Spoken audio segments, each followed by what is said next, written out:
So here, this part is the fattiest part of the tuna. It's basically the very, very tip of the belly where it's has the most marbling and is very, very juicy when you have it. Yeah, so this is the fattiest part of the tuna, kamatoro.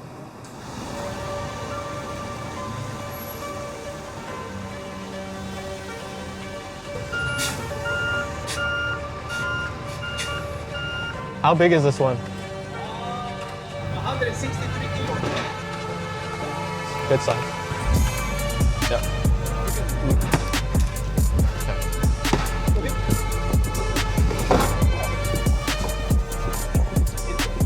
Let's try it again. Okay. Yep. Okay, just a little bit. We know it's just a little bit. So let's take this off. 1, 2, 3, go. That's okay. Okay. That's okay. You okay? 1, 2, 3. Wait. Oh, slip the lips under, Brian. My socks are so. Okay. Okay, push. Okay, 1,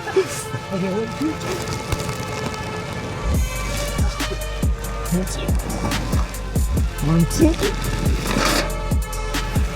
Okay, that's good enough.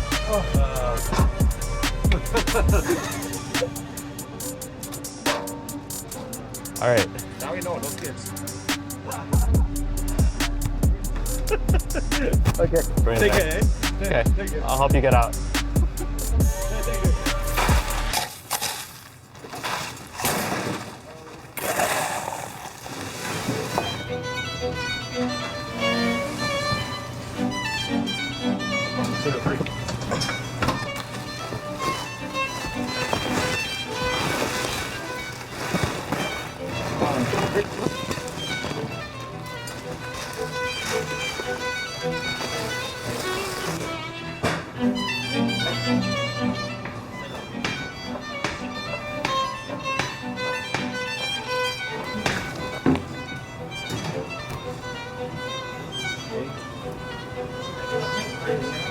So when we get it on the table, you need to wipe it down.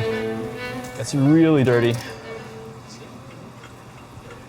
Hey, my name's Tony. I'm from OROSHI. Today we're gonna break down some wild P.E.I. bluefin tuna. This one's coming in around 360 pounds. Yeah, we just unloaded it. We're gonna break it down for you. So first, I'm gonna take off the collar. There's a little bone right here that you have to go under.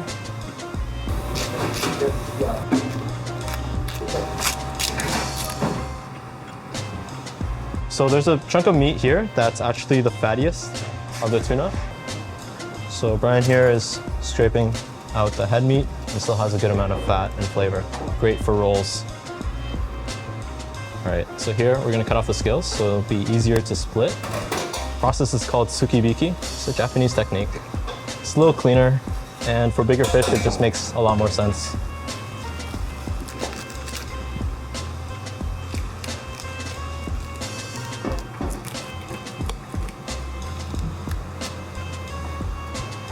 Same thing. 1, 2, 3. Same as the other side, we're just gonna cut the scales.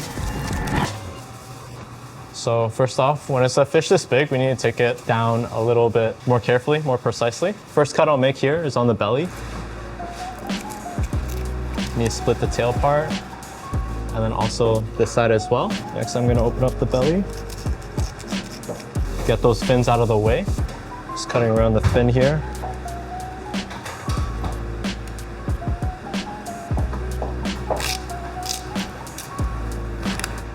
There we go. So once this belly fin is out, get to open up the cavity and split the tuna.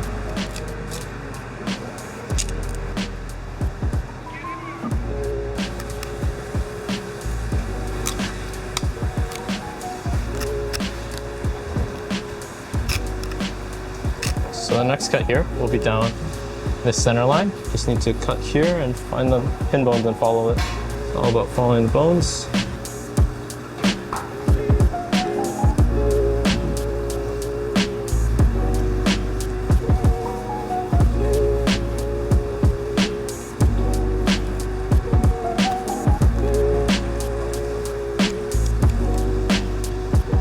Just another cut to go all the way straight to the bones.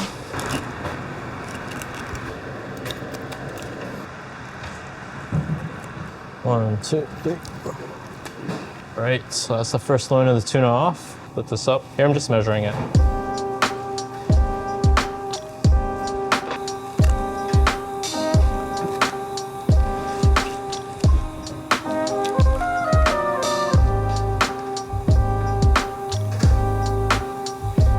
So even though this is like the back portion of the fish, you can see that it's still very fatty. So this part right there, that's the otoro, and this part right here is the chutoro. And this piece right up top is called akami. It's the leanest part of the tuna. Up next, I'm gonna cut through the pin bones on this side.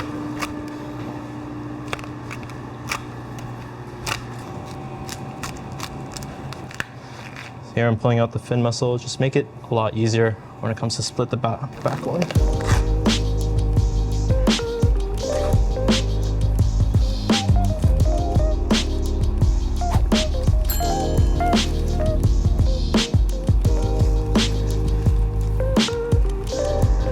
Should be very close. Yep, hold on. There we go, I can see it now. Okay.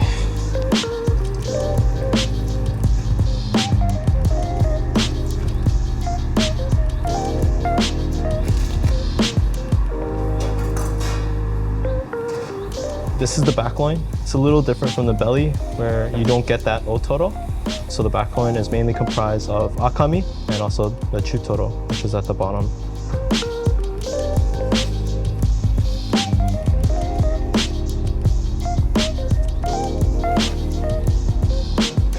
Right, so here, where we scrape the meat off the tuna bone, is a technique called nakauchi. This meat that I'm scraping off, we'll give it to our maki section. We'll use it in rolls such as like the hand roll or tuna taku maki, and also our negi toro roll. This half is a lot easier than the top half because you can really see where the bones are and just follow that.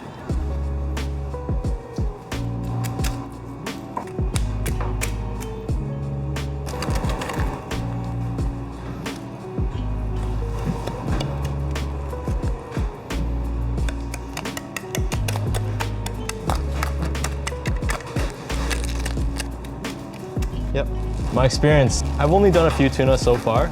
I'm still very much learning this process. I've been butchering fish for probably the better part of a year here. So here I'm just separating the pin bones from the meats. Just gonna move this a little here. There's a little shot that's pretty cool. This is the spot where, on this side where they actually bled it. So they take a knife right at the midsection and then they just stab into the fish just a little bit, but it's enough to bleed the fish. When the fish is getting caught, it's putting up a very big fight and it's heating up a lot. And in that process, if you don't bleed it fast enough, the inside of the tuna where the bloodline is actually cooks itself. You know, get burned, that's what they kind of call it. So if you bleed it improperly or too slowly, this entire section that is deep red would be brown. And that's when you can tell the tuna is like really, really fresh. When it comes in, you butcher it and it's still nice and red.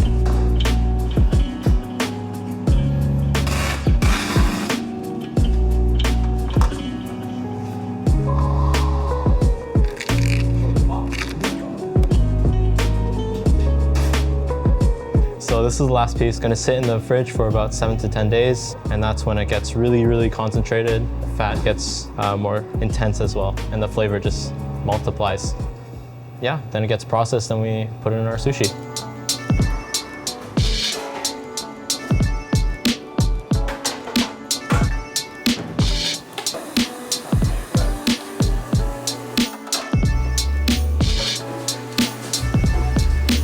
Over here we have our chusakus.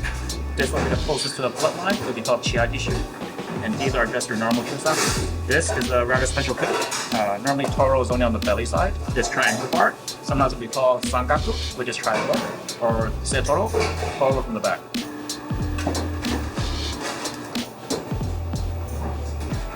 That's the sample of the back line. So here we have a piece of chutoro, which is the medium fatty tuna. I'm gonna slice it up, show you how we do it at Oroshi. So right there, I just scored it a little bit, helps form it when we make the nigiri.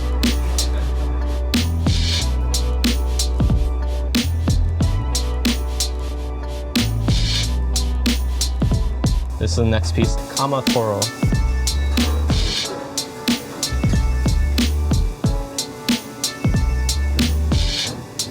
So you can kind of see that I'm scoring both sides, and this is necessary when it's a piece this sinewy and marbled.